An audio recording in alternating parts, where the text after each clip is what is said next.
It is insanely foggy this morning. I was trying to go see my grandparents, but I don't even think I can get down there just because you can't see anything. But I was gonna do a video talking about this thing that I've been reading about. Like, I am absolutely obsessed with this time in history. In 1871, I've been reading books and watching a bunch of lectures and stuff about it.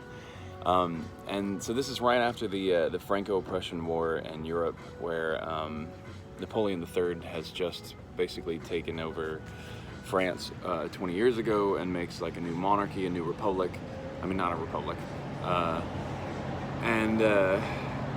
He basically took over France and decided to go to war with Prussia, and it ended up being like super not good for them. And so they lose this war to Prussia, and then Bismarck, the general of Prussia, of Germany essentially, surrounds Paris, and he basically forces them to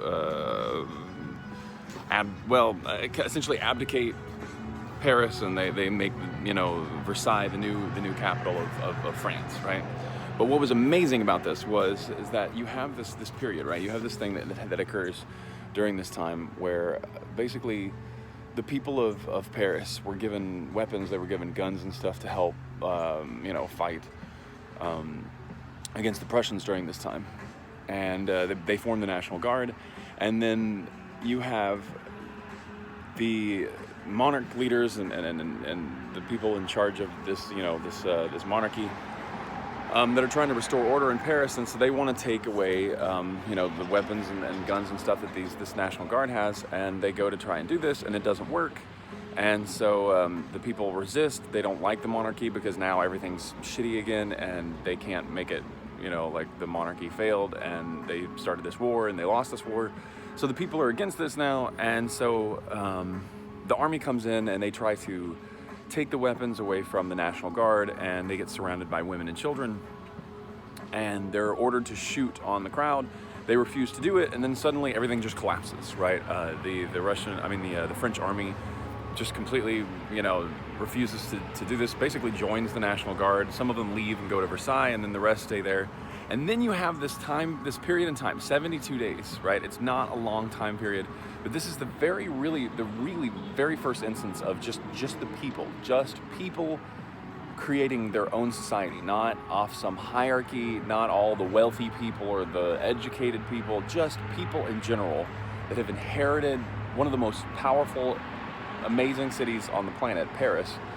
And what they decide to do with it is they get rid of all this. They have so much power to say this is the capital of France, and they give it up. They completely give it up. They don't use it at all, and they create this amazing society that includes all these great things for poor people. They suspend rent. They suspend all these bills and stuff. They open up all these facilities for people that are homeless. They open up schooling for everybody. They create these polytechnic schools that are basically they include, so it includes all the normal stuff that you get at like colleges and things, like learning academics and things like that, right? Learning math and stuff like that. But it also they're also trade schools, right? And so they decide that everyone needs to have this. This is not something like, oh, you have this elitist academic group that learns only the academics and everybody else learns trades. They do it for everybody. So you have to do both, right? So they create these schools. They do a separation of church and state, and they make church a private matter. Where you just do it on your own, like privately. And they do this amazing thing where they completely give up the power that they could have had. They could have, this group could have, completely taken over Paris and tried to fight everybody and fight the monarchy and stuff. And instead, they decided to give it all to the people and try to create this, it's called the Paris Commune of 1871. And it's one of the most beautiful moments in history where you actually see a group of people, I don't know, do the right thing, actually be good for other people and do something nice. And the sad thing about it is after 72 days, the monarchy managed to, regain power, and they came in and they literally slaughtered everyone. They killed 20 to 30,000 people immediately, and then probably ended up killing another 10 to 20,000 afterwards, mercilessly in the streets, right? Which again, just kind of sums up, all of, human history. but it's still an amazing moment.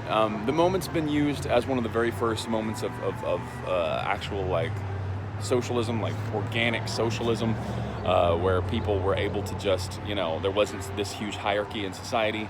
Also, people that are anarchists used it as an example for a time when, anarchy could have, like the idea that anarchy is capable of actually having some kind of merit, where, you let people you bring down the constructs of society and let people do their own thing, and they do the right thing.